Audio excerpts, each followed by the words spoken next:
تعالوا وياي نسوي أطيب كبسة دجاج.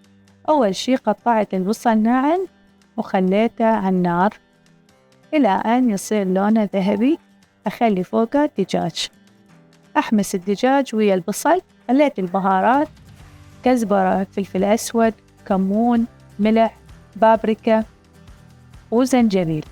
أبقى أقلب بيها إلى أن يوصل اللون اللي أريده. وراها أخلي المعجون. بعدين أنا محضرة طماطة بالخلاط، سويت تقريبا 3 طماطات وخليت فوقها مي حار.